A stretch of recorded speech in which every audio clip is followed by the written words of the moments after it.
special edition of First, all about education. When Delaware looked to boost underperforming schools, Warner Elementary wondered what would happen to them. We now have an update. And it's been over 5 years since Chinese was introduced on an everyday basis to some Delaware schools. It's touted as a key to our economic future. We have an update on how that's working. A big reason Smyrna High School won 3 state football championships in a row is because of Will Knight. His story is remarkable both on the field and off. First, your public media news magazine starts now.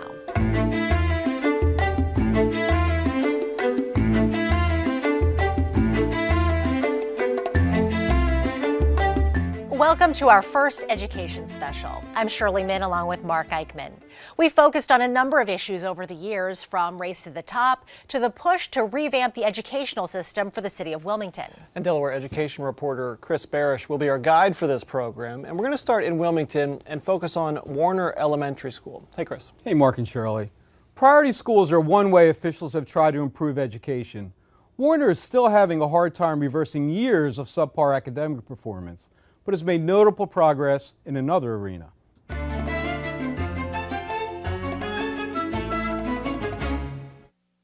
To reach their bus stop in Wilmington's Hilltop neighborhood, Warner Elementary School students travel a treacherous stretch. Their path takes them on blocks where armed drug dealers do a brisk business. In the last year, 8 people have been shot, one fatally, within a 3-block radius. Boarded or run-down brick homes line the streets. Empty glassine bags for heroin and cocaine dot the pitted sidewalks. On this morning, a pit bull tugs at his leash. This is like drug central, you know. Most of these people, that's what they do. It's not the school. And it's not the teachers, it's, the upbringing and the mentality of where we live. If you look around, you see, how poor this neighborhood is. 83% of Warner's 428 students come from poor households. More than 9 in 10 are Black or Latino. Some board the bus with empty bellies and shabby clothes. Only a scant few live with both parents, many of whom are in prison or have been casualties of Wilmington's gun violence. I would say majority of the students are most likely being raised by a single mother. Even in the situations where there are both parents in a home, there is some kind of dysfunction with some of those families. Classroom performance at Warner trails almost every other Delaware elementary school. Based on state tests, about 1 in 5 students are proficient in English and social studies, far below the state average. They do even worse in math and science, with barely 1 in 10 proficient. 1 in 5 students are special ed, and nearly 1 in 3 were suspended last year. There you go, you got a good start. You got what? There's a lot of developmental delays in a lot of these kids, so they may not have gone to preschool. In kindergarten these days, you're expected to write sentences by the time you leave, but it'd be hard to do that if you go in not even knowing your ABCs or how to spell your name. These troubling realities led then Governor Markell to dedicate about $1 million extra over 4 years to Warner. The school has made some improvements, but remains under state scrutiny. Principal Krishawn Fitzgerald wants to dispel the notion that Warner is a bad school of unruly students, burned-out teachers, and absentee parents. I don't want people to have the perception that there's progress not happening or that the work is not taking place. Our teachers work hard every day. Our students come in, they're respectful, responsible, prepared, and safe, and academically focused, and the work is happening. Parental involvement, while still poor, has improved. Warner now has a social and emotional learning program. They hired a behavior interventionist. Financial incentives were used to attract and keep teachers who meet twice a week about boosting scores. There's more partnerships with groups that donate time or items such as coats, book bags, fun books to read, or even weekend food packages for students. We have blankets and coats and gloves, just really actualizing the vision and the mission of the school. Warner has set lofty proficiency goals that are more wish list than realistic, like having 40% up to speed in math in the next 2 years. Now it's just 1 in 10. But the staff cites modest gains as major achievements and argues that the true test is year-to-year growth. If you're judging off a statewide test, yeah, we're a low-performing school. But if you're judging off growth and what these kids did when they came in to what they're doing when they're leaving, they make tremendous growth. Watch your thoughts, for they become your words. Beyond academics, though, Warner is also helping students with basic life skills.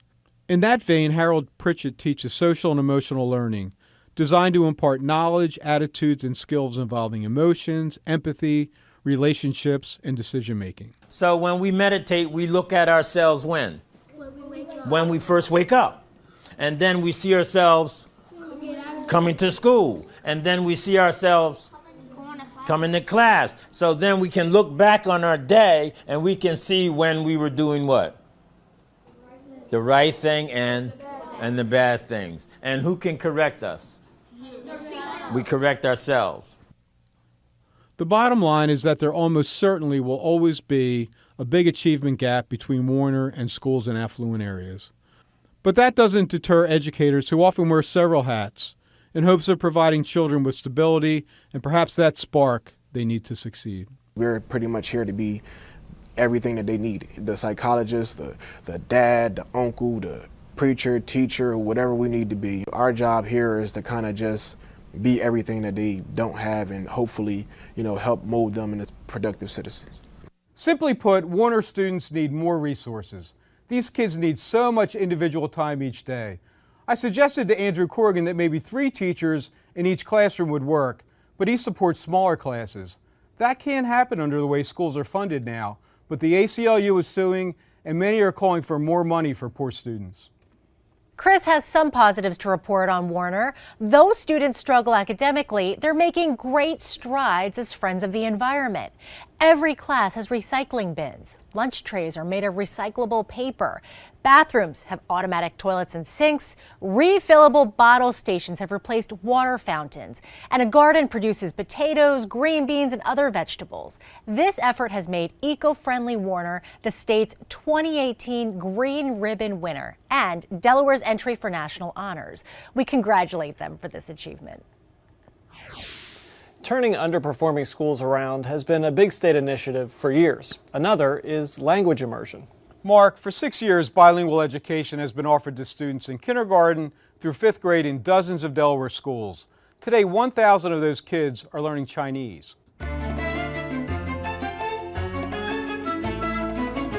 5th grader Eve Sabanayagam's favorite color is blue, and she's delighted to tell you that in flawless Chinese. 最喜欢的颜色是蓝色。 Her younger brother Nate thinks red is pretty, and he can say that fluently in Chinese as well. 我喜欢红色，因为红色是漂亮。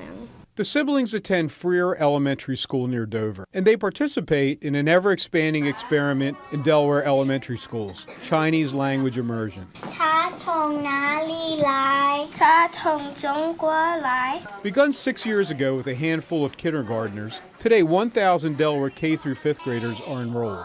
They learn math, science, and other lessons in Mandarin for half of their day, then work in English the other half. We really looked at the research that was a part of a lot of music research and the idea that you need daily exposure to both languages in order to really gain proficiency in the languages, especially if that language is not your language that you might speak at home. It guarantees that they have at least half of their day immersed in Chinese to give them the language practice and opportunities that they need.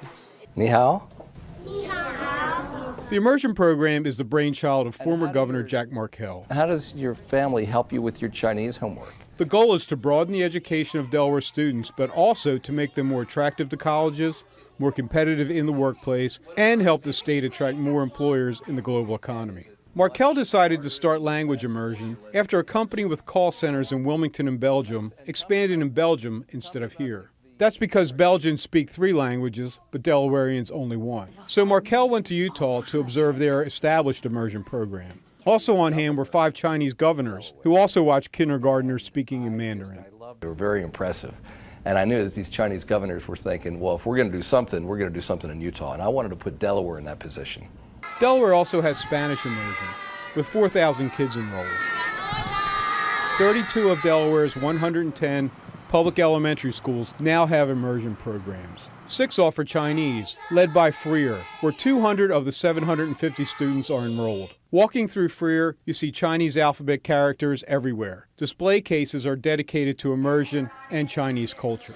We did a Chinese New Year Gala in the years past to celebrate the new year, where we involve the entire school. We do morning announcements where once a week we highlight the Chinese Immersion program students, and they speak in Chinese on the morning announcements, word of the day, phrases, that sort of thing. We have our motto is one team, one goal, no limits, and that is translated as well. The kids even Skype with dual language peers in China. But the real magic takes place in classrooms, like WHYY Li's at Freer. She only speaks Chinese to her third graders, and they must as well. Li says her work is rewarding but challenging. Students have been taking Chinese for 3 years, but she has to introduce new concepts the kids haven't yet learned in their native tongue. I taught third grade last year and this year as well, because and for math, our first concept is multiplications, and they've never exposure to that concept before. So for me, I'm always have to teach the vocabulary first, otherwise they will not be understanding what I'm saying. Li also has to remind herself that the children are, after all, 8 years old. They're the attention span is very short. So if they are zoned out, they will definitely be lost, because they will not catch up with what I'm saying. So I have to use a lot of the visual aids and to use all my enthusiasm to get their attention. So our kindest challenge for today is to ask a classmate if he or she needs help. After class with Li, the children are with her English-speaking partner, Lauren Bailey. We have to be on the same page all the time. I need to know what she's doing over here so I can figure out how I'm going to best support her on the other side. Because sometimes they might not understand the concepts all the way in Chinese. We've been together for 4 years now, so at this point we know each other really well, so we're able to we can finish each other's sentences sometimes. Bailey's role is also critical in preparing the kids for statewide proficiency tests. They need to know what multiplication is in Chinese, but they also need to understand what multiplication is in English, because when they take the state tests, it's in English. At Downs Elementary in Newark, teacher Pamela Chang is in her first year with Immersion. After teaching older kids Chinese as a foreign language for a decade, Chang took the job in part to see if English-speaking kids that young can really learn in Mandarin. I want to see if it's really, really possible. But once I come into this program, I was just so amazed at how much students can do. They have no problem using Chinese to learn math, to learn science, and social studies. And they have no problem explaining the concept in the Chinese language. And to me, it's just the most rewarding experience I've ever had. When they go outside of school, they are going to have tremendous opportunities waiting for them. The program will expand next year into middle school. At Downs, Principal Patricia Prettyman hopes her students stay on their immersion path. That's always the question, that parents may decide other options, but our hope is that most of them will want to continue with the program. And she'll keep recruiting new kindergartners, mostly through tours for parents. They actually watch the children in action. We take them to the kindergarten classrooms. They're blown away when they see within the first couple of months of kindergarten what those little ones are able to do already. Markel left office in January, but was thrilled to return to Downs with WHYY to witness one of his pet projects in Blossom. I think a lot of people were wondering early on whether this would make any sense. But when you see so many families embrace the opportunity for their kids to speak another language, it's really been gratifying.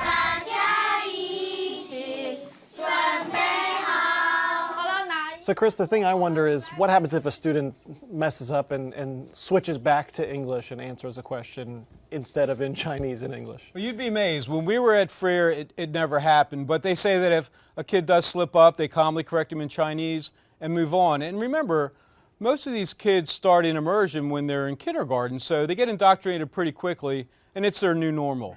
And then Lauren Bailey said it best. She's the English-speaking teacher for these kids. She said her and WHYY Li work so closely together on each child's performances that by now they complete each other's sentences.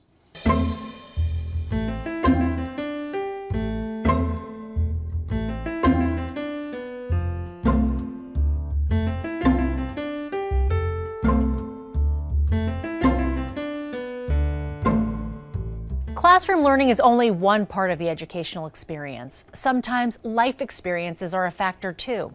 At Smyrna High School, star athlete Will Knight exemplifies that point. Shirley, we were first introduced to Will on the football field as Smyrna was going for another state title. His exploits on the field and his hardships off the field led us to profile this humble young man.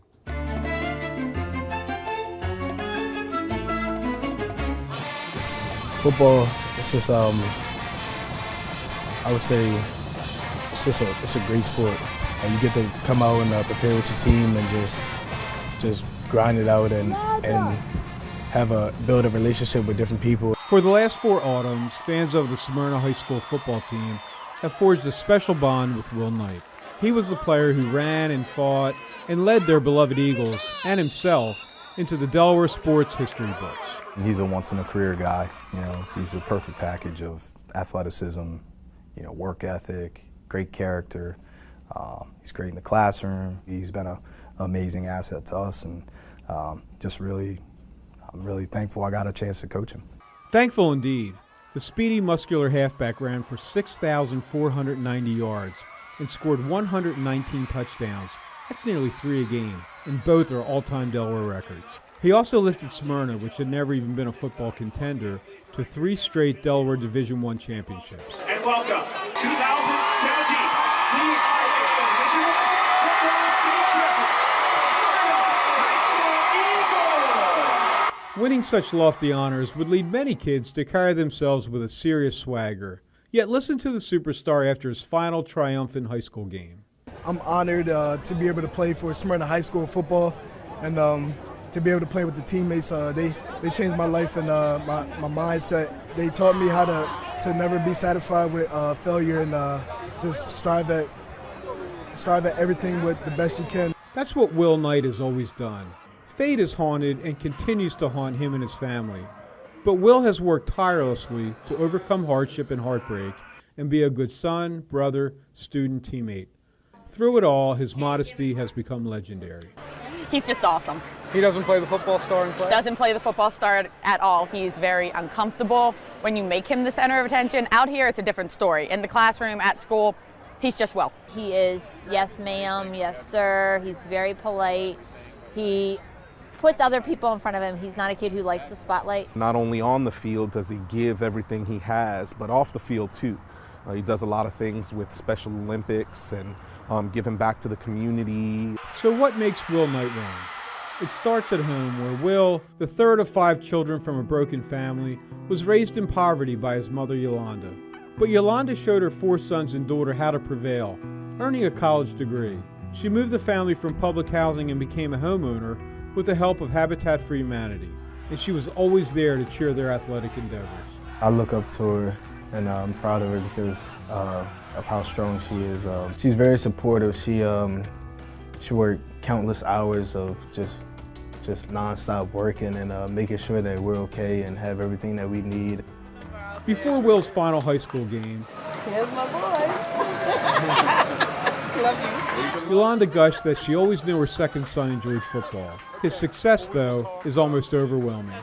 Him and his other brothers used to go out on the field in the backyard of our home, and they used to just throw the ball around, but I just never thought it would grow to be such a big surprise like this. On the gridiron, Will is a worthy warrior. WHYY attended 3 of Smyrna's games this year, and in each he was felled by injury or illness, but always returned to carry the offensive load. In a key win over Salesianum in November, with the playoffs at stake, Will raced for 3 touchdowns of over 80 yards.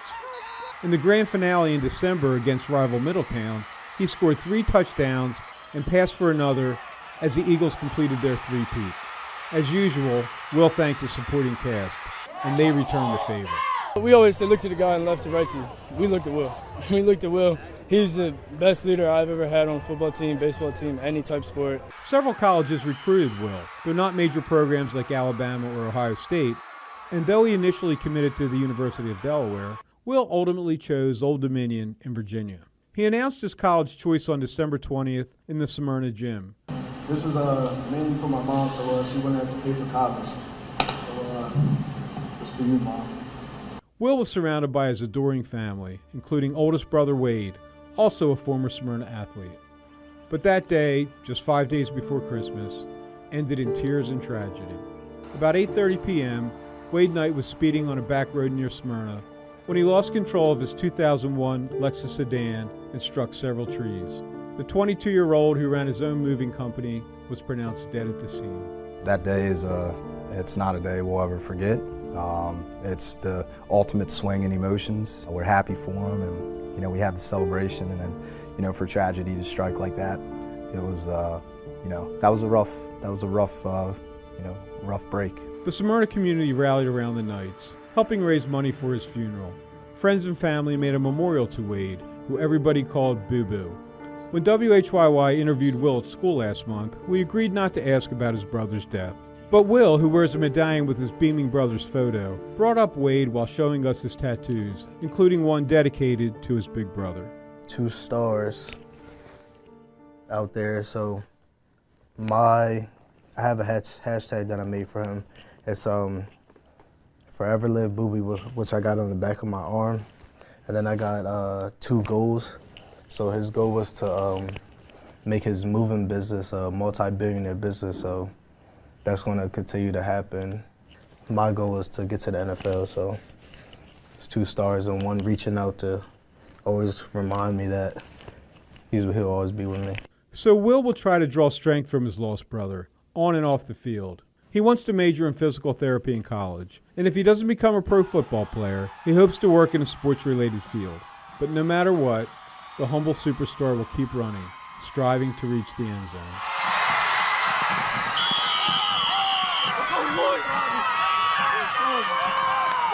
In typical fashion, Will says he's blessed to have the opportunities that await him. But as our profile shows, he has earned everything he's achieved and will give his all to succeed in college and beyond.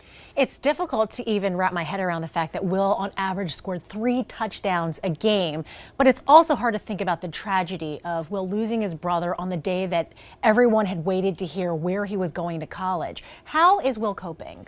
Well, when we spoke to him last, it had been more than 4 months since his brother died. His mother and school administrators said it would be too difficult a topic for him to discuss.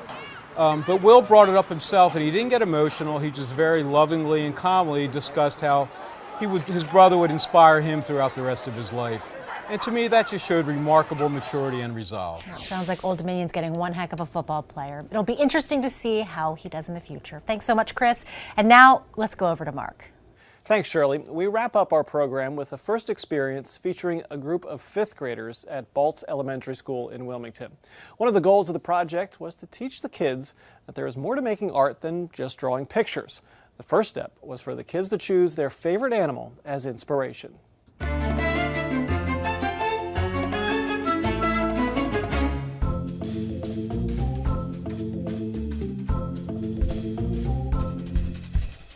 The project that the kids are working on is just drawing with colored pencils, but the point about the project is it's helping the kids to think like they are artists, contemporary artists, and to think about their environment and animals and how they connect with animals. We're working on choosing an animal, and we had to, draw the animal in different perspectives. So we had to pick an animal, and then that's when we would draw it. First we would practice, then we would write it on a piece of paper, and then trace it on the tracing paper. Through this program, we've been able to have different artists that do different medias come in and actually show the students their work, show them the process that they go through, and talk about, that art is not just making something, but there's a purpose to it. There's thought behind it. So for me, that's like a really important connection for my students. It brings it to a higher level for them. We're trying to get them to connect with what animal inspires them, whether it was through an experience with an animal, whether it was something that they just love that animal for what reason, but try to make a deeper connection with art than just, I like to draw something. It's a powerful experience for them. I chose the bald eagle. It's a very majestic creature, and I really like it because it symbolizes the American flag, and it's just beautiful when it's flying. Well, I like the condor because I think it's like free. My parents, they're from Ecuador, and that's why I chose the animal. The depth and level of the kids' thinking is a surprise, and I'm really proud of how they're connecting to the animals and thinking about their environment. I chose a penguin because they're cuddly and they're so cute, and because it would look nice on a paper if they would both hold each other's pen. I chose a dog. I like dogs, they're cute, and because this is weird, but I don't know why when they're loose, they run away and then they go to the dog pound and they cannot find their owner. I picked the seal because I care about the Arctic and how it's losing the ice, and I don't want the Arctic animals to die, so I'm trying to support that. What I really hope that they would learn is, one, how to draw animals, how to make patterns, and then how to integrate and really make a finished piece of work of art using lots of different elements like, texture, line, shape, those kinds of ideas. I learned that art could be anything. It's just really cool how you could do anything, and it's just all your own style, and there aren't really any rules to it. I learned that if I saw that someone else can draw, then I can try my best to draw as good as them. I'm very, very proud of them. They're hardworking, and it's a long process to finish something and complete it, and they keep their focus on it, and they keep their attention on it. I just think there's so many different aspects they learn about their life and about people just by producing art. Our story was recorded on the last day of the project, and this is their finished work. The Delaware Institute for the Arts and Education partnered with Baltz Elementary to do this project. They work with school districts all over Delaware to provide programs like this to schools and children of all ages. You can learn more at diae.org. And that wraps up our special education edition of First. You can catch Delaware education reporting online at WHYY.org/news. Listen to it on the radio as well on WHYY FM 90.9. For Chris Barish and Mark Eichman, I'm Shirley Min. We thank you for watching and have a great week. Okay, what do you think of Will Knight? I think Will Knight's fast. He's fast. He's Marshawn Lynch, he's fast. 10 out of 10. He be tricking everyone. Marshawn Lynch, he can probably hurt everyone. He can probably hurt everyone. Everyone in Delaware has to be better than Marshawn Lynch. So who's the best running back in Delaware? Will Knight. Who's the best football player in Delaware? Will Knight.